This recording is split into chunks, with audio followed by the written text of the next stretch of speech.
Halo teman-teman, kita bertemu lagi di pemodelan Pegas bagian kedua. Gitu.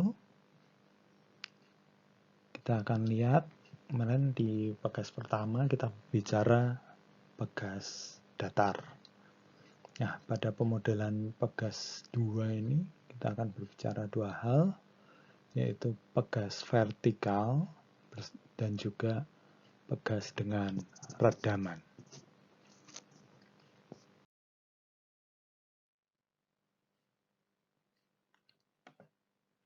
Nah, ini adalah contoh Pegas vertikal, gitu ya. Pegas vertikal. Jadi ya posisinya vertikal. Nah, ada satu hal yang menarik karena kalau vertikal berarti dia dipengaruhi oleh gravitasi.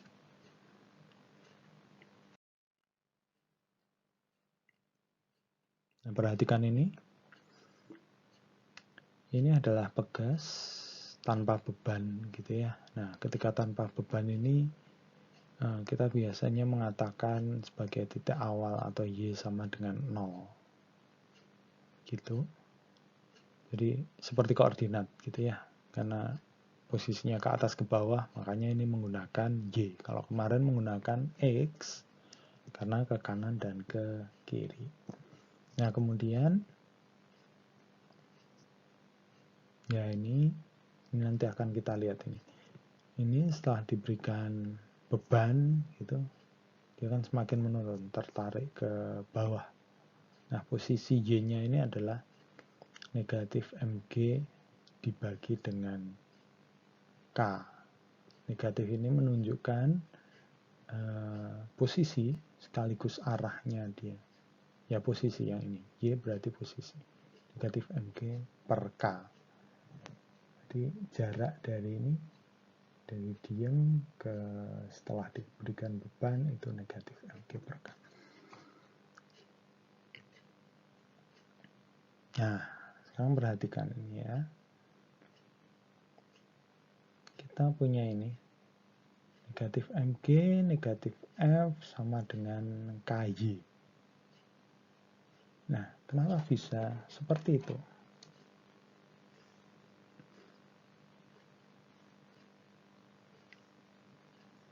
Gitu ya. Kita akan lihat kenapa bisa ini. Negatif mg, negatif f sama dengan ky. Nah, asumsi di sini, asumsinya adalah ini f. Jadi kita memberikan gaya ke bawah, gitu. Kemudian gaya lain ada M kali G, ini ke bawah, gaya gravitasi. M kali B ke bawah, makanya tandanya di sana adalah negatif, negatif. Jadi negatif di sini artinya adalah ke bawah, gitu ya. Jadi negatif artinya ke bawah. Ini kemudian perhatikan pada pegasnya. Ketika kita tarik ke bawah, pegas ini dia punya suatu keinginan untuk kembali ke atas, gitu ya. Kalau ditarik, dia ingin memampat. Kalau didorong ke atas, dia ingin melebar, gitu. Jadi ketika gayanya ke bawah, berarti dia atas, gaya pegas itu sendiri KY. K ini masih sama, ini adalah konstanta pegas. G di sini adalah gravitasi. KY. KY di sini positif, begitu. Gitu ya. Jadi kenapa KY harus sama dengan min F? Min mg ya, ini ada salah satu hukum tentang gaya. Gaya itu resultannya kan harus 0 gitu ya. Resultannya harus 0, atau gaya yang ke atas ini KY ini harus sama dengan ini, atau dengan kata lain KY ditambah negatif F dikurangi MG itu sama dengan 0. Jadi kita punya persamaan ini, negatif MG negatif F sama dengan KY. Atau bisa saya tulis ini,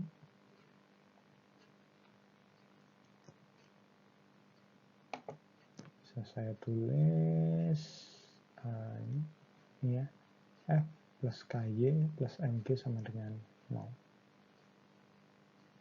Nah, seperti biasa, F-nya kita ubah menjadi ini, KY, ini dalam Y, gitu. Terus MG sama dengan 0. Jadi, sedikit berbeda. Kalau yang kemarin kita punya apa? Masih ingat? D kuadrat X per dt kuadrat plus apa?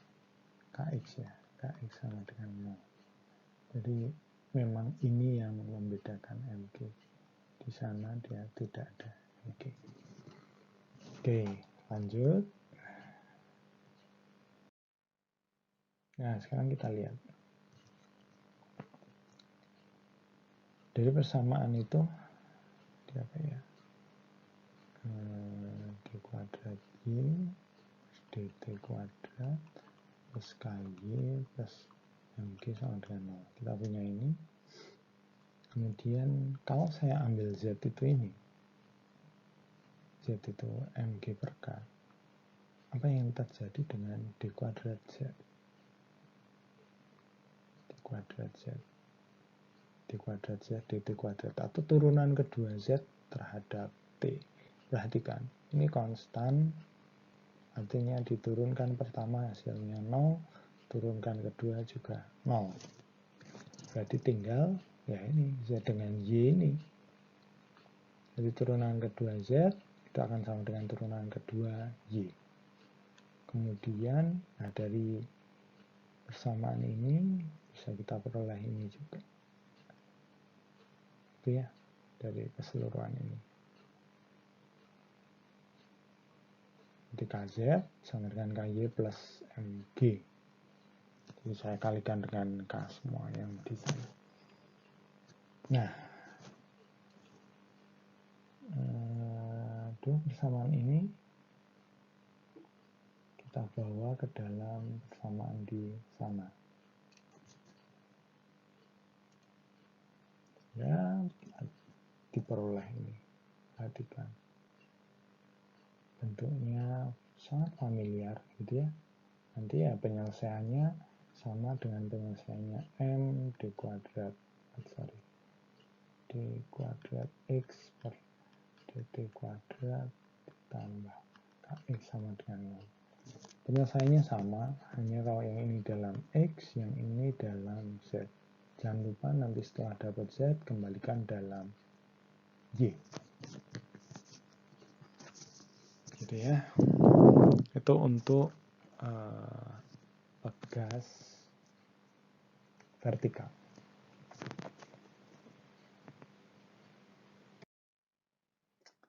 Nah, ini saya lanjutkan dengan pegas redaman. Pegas redaman.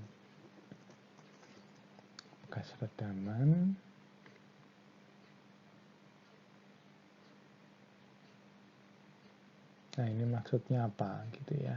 Maksudnya apa? Begini. Ketika kita punya gaya ke sana, ini F begitu. F ya. Kita punya F. Nah, ketika ditarik ini kan ada terjadi gesekan di bawah ini. Ketika gayanya ke kanan ada gesekan. Nah, ini F ini ya. Ini gesekan.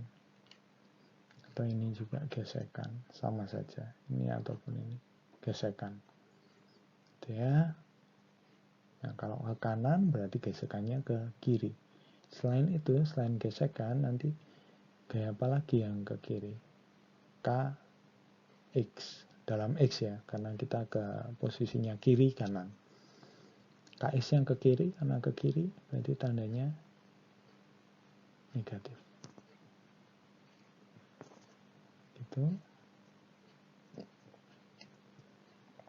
Jadi ada F sendiri, negatif KX ke kiri, kemudian gaya geseknya ke kiri.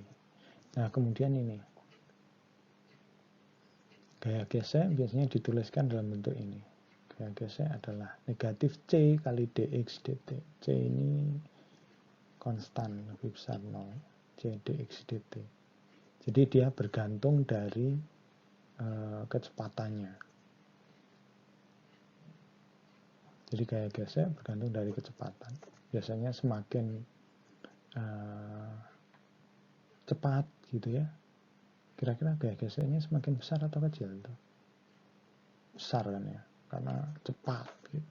Gesekannya kan juga akan membesar gitu. Kalau gayanya pelan ya gesekannya juga kecil. Makanya di sini ada konstan, kemudian ada kecepatan. Jadi bergantung dari kecepatan. Ditulis negatif C dx dt. Artinya ini posisinya berbanding terbalik dengan F-nya.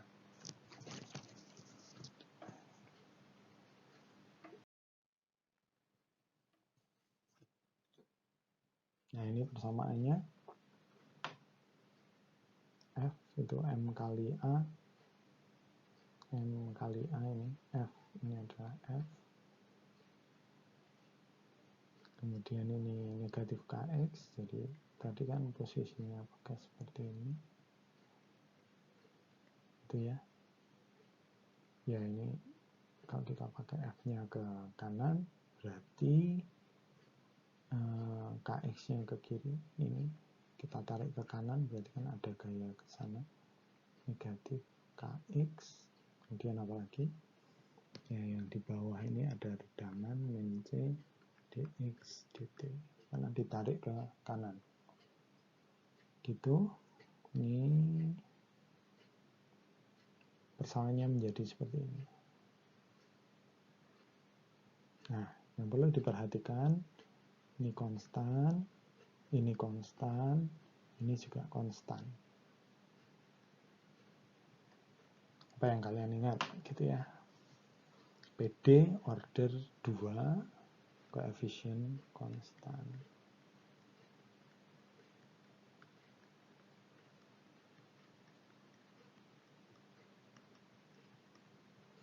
Bisa menyelesaikan. Masih ingat?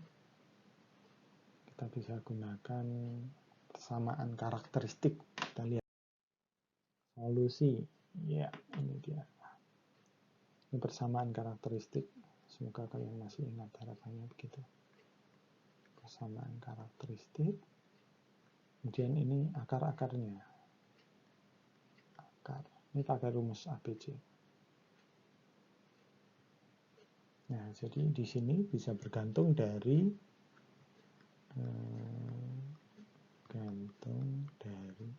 C, M, dan K. Karena di sini di dalam akar dia bisa positif, dia bisa negatif, dia bisa 0. Karena kalau positif, negatif, 0 ini nanti akar-akarnya kan beda-beda. Nah, kita akan lihat untuk solusinya. Nah, pertama kita lihat kalau C kuadrat kurang dari 4MK, C kuadrat kurang dari 4MK, artinya apa? Ya, ini solusinya akan seperti ini. Nah, ini silahkan kalian nanti cek.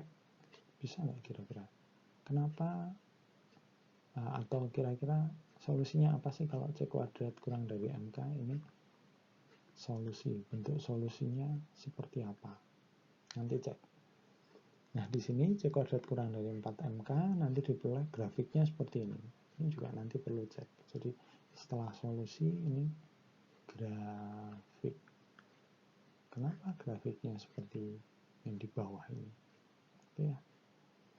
Nah, akan tetapi kalau kita perhatikan, kita hubungkan kembalikan dengan realita, ini kan sesuai sesuai dengan realita. Kenapa? Ini kan T ke sana. T, ini T. Ya. Artinya semakin lama, kalau kalian perhatikan, ini kan jarak terhadap titik awal. Ini X0, ini titik awalnya. Ini 0 posisi diam, posisi bekas diam gitu ya, 0 posisi bekas diam. Nah ini ke kanan berarti bergeraknya ya akan mengikuti naik turun naik turun naik turun. Nah semakin lama dia mendekati ke 0, artinya ada di mana dia posisinya akan berhenti. Ya. Seperti itu. Dan ini kasus yang kedua, C kuadrat lebih besar dari 4MK.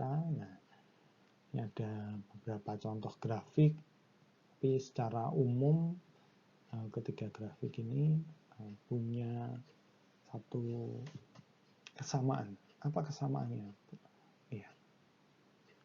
Semakin lama apa yang terjadi? Semakin lama X-nya mendekati 0, itu ya. X-nya mendekati 0, misalnya semakin lama mendekati 0. Artinya apa? Artinya semakin lama pegas itu akan berhenti.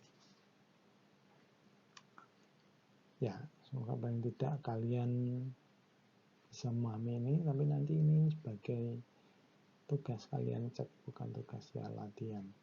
Silahkan dicek ini solusinya ya seperti apa. Kalau C kuadrat lebih besar dari 4MK, solusi dulu. Kemudian dari solusi itu bisa nggak kalian simpulkan mengapa grafiknya bisa seperti yang di bawah 3 ini. Oke. Baik. Ya ini untuk bahan diskusi ya, bahan diskusi sama dengan tadi. Cermati, dicek slide 7. Slide 7 itu tadi pada gambar itu ya, gambar solusi atau solusinya. Slide 7 itu solusinya. Nanti ada beberapa kemungkinan. Nah, kemungkinan solusinya bentuknya seperti apa? Bentuk solusi. Eksplisit gitu ya, bentuk eksplisitnya. Kemudian setelah itu, setelah ketemu bentuk, kalian bisa cek. Saya nggak menjelaskan dari bentuk ini solusinya atau fungsinya nanti. Nah ini di slide 8 maupun slide 9. Nah ini kenapa grafiknya seperti itu. Oke, silakan. Semoga ini bisa menjadi bahan kalian untuk belajar begitu. Jika ada hal yang mau ditanyakan nanti bisa ditanyakan. Sengaja mungkin beberapa hal memang saya buat sebagai bahan diskusi, sebagai brainstorming gitu ya, biar kalian juga entah itu punya rasa keingintahuan atau dari bahan diskusi ini harapannya kalian belajar, benar-benar belajar gitu. Oke, silakan dipelajari. Semoga ini bisa menjadi bahan belajar yang ya paling tidak cukup membuka wawasan kalian. Terima kasih.